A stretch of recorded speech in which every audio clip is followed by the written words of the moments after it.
ছোট বড়, চোখ দিয়ে করা পাপ, মুখ দিয়ে করা পাপ, অন্তর দিয়ে করা অপরাধ, হাত দিয়ে করা গুনাহ, শরীরের বিভিন্ন অঙ্গ প্রত্যঙ্গ দিয়ে করা অজস্র গুনাহ আমাদের আমলনামাতে আছে।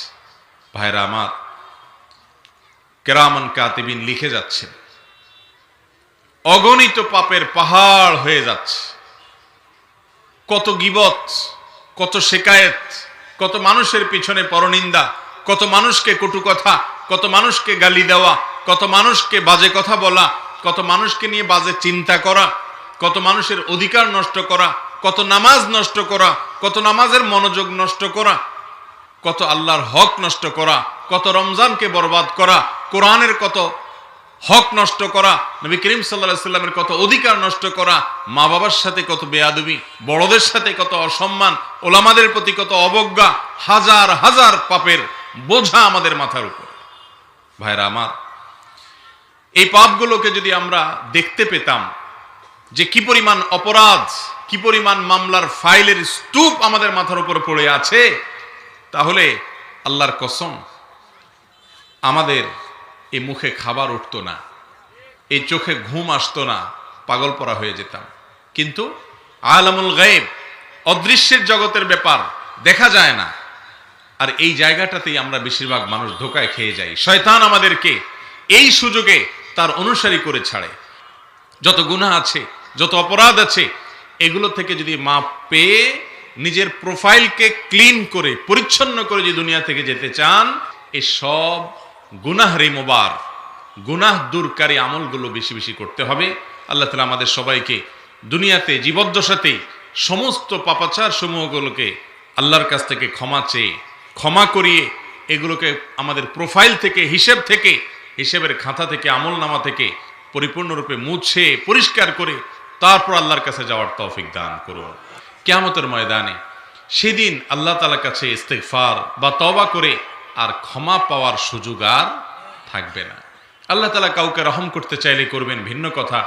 কিন্তু যতদিন আপনার আমার নাকের ডগায় নিঃশ্বাস আছে, যতদিন আমরা জীবিত আছি, যতদিন আমাদের সামনে মালাকুল মউত না আসছে, ততদিন পর্যন্ত আপনার সামনে দরজা খোলা আছে। যত পাপ করেছেন, এমন কোন পাপ, এমন কোন অপরাধ আল্লাহর জমিনে নাই যেই অপরাধ মার্জনা বা ক্ষমার কোন সিস্টেম নাই। যত অপরাধী হোক না কেন, সমস্ত অপরাধ, সমস্ত গুনাহ, সমস্ত পাপাচার, সকল নাফরমানি, প্রত্যেকটাকেই আপনি চাইলে এটা থেকে মুক্ত হয়ে মামলাকে নিষ্পত্তি করে দুনিয়া থেকে যেতে পারেন। রাজি আছেন তো ইনশাআল্লাহ? ইমানদারের জীবনের সবচেয়ে বড় বিপদ হলো তার গুনাহসমূহ, তার পাপসমূহ। দুনিয়াতে যত অশান্তি, যত ব্যত্যয়, যত ফাসাদ, যত সমস্যা, এগুলো আমাদের হাতের কামাই। আল্লাহ রাব্বুল আলামিন বলেছেন, যহারাল ফাসাদু ফিল বাররি ওয়াল বাহরি বিমা কাসাবাত আইদিন নাস। স্থলে এবং জলে যত ফাসাদ দেখতে পাও তোমরা, যত অসুবিধা দেখতে পাও তোমরা, এই সবগুলোর কারণ হলো মানুষের দুই হাতের কামাই। মানুষ যখন গুনাহ করে, মানুষ যখন পাপাচারে লিপ্ত হয়, মানুষ যখন আল্লাহর নির্দেশকে লঙ্ঘন করে, মানুষ যখন আল্লাহর নিষেধাজ্ঞাকে অমান্য করে, তখনই তার জীবনে নানামুখী ফেসাদ এবং ব্যত্যয় নেমে আসে। আর এটা শুধুমাত্র দুনিয়াতে সীমিত না। আসল যে বিপদ হবে গুনাহের কারণে, সেটা হলো ইয়াউমুল আখিরা, কিয়ামতের দিন। সেদিন মানুষের পাপাচারের ছোট বড় প্রতিটি বিষয়ের বিচার করা হবে। এমন একটি অপরাধও থাকবে না যেই অপরাধের বিচার আল্লাহ রাব্বুল আলামিনের ওখানে হবে না। মুহতারাম হাজরিন, এই জন্য ইমানদারের জীবনের সবচেয়ে বড় প্রচেষ্টা হবে, সবচেয়ে বড় তার আল্লাহর কাছে চাওয়া হবে যেন তার পাপাচার সমূহকে আল্লাহ তাআলা মাফ করে দেন। দুনিয়া থেকে মাফ করে যেন তাকে আল্লাহ তাআলা নিষ্পাপ করে নেন। দুনিয়া থেকে যদি মামলা নিষ্পত্তি হয়ে যায়, আল্লাহ তাআলার কাছে যদি মাফ চেয়ে আমরা মাফ পেয়ে যাই, তাহলে সেক্ষেত্রে আখেরাতে সেই মামলার, সেই পাপের, সে অপরাধের আর কোনো বিচার হবে না। এই জন্য একজন ইমানদারের পাপাচার সমূহকে, অপরাধগুলোকে মাফ করানোর জন্য আল্লাহ রাব্বুল আলামিন বিভিন্ন পথ খুলে রেখেছেন।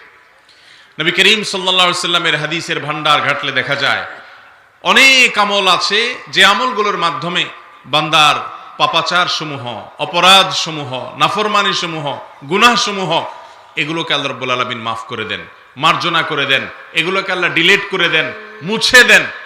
কোরআনে হাকিম আল্লাহ রাব্বুল আলামিন আরো বলেছেন, ওয়াতুবু ইলাল্লাহি জামিআন আইয়ুহাল মুমিনুন, হে ঈমানদারগণ, তোমরা আল্লাহ রাব্বুল আলামিনের কাছে তওবা করো, সবাই তোমরা আল্লাহর কাছে তওবা করো।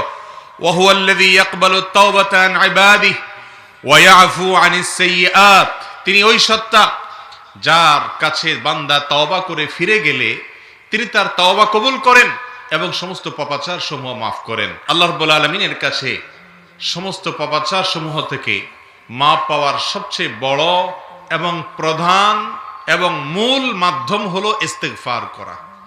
ইস্তেগফার মানে হলো ক্ষমা প্রার্থনা করা, আল্লাহর কাছে মাপ চাওয়া।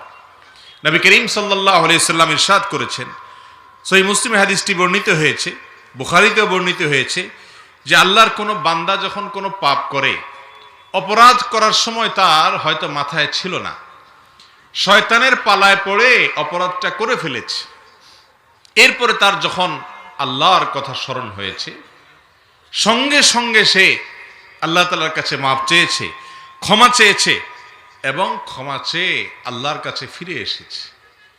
আল্লাহ রাব্বুল আলামিন তখন বলেন ওই বান্দার তওবা দেখে যে আমারে বান্দা, সে ঈমান এনেছে, সে নিশ্চিতভাবে জেনেছে তার একজন রব আছে, তার এক রব আছে, তার এক মহান সত্তা পালনকর্তা আছে, এই জন্য সে আমার কাছে মাপ চেয়েছে। যেহেতু সে আমার উপরে আস্থা রেখেছে, ভরসা রেখেছে, আমার প্রতি ঈমান এনেছে আর আমার কাছে মাপ চেয়েছে, কাদ গাফারতু লিআবদি, তো আমি আমার এই বান্দাকে মাফ করে দিলাম।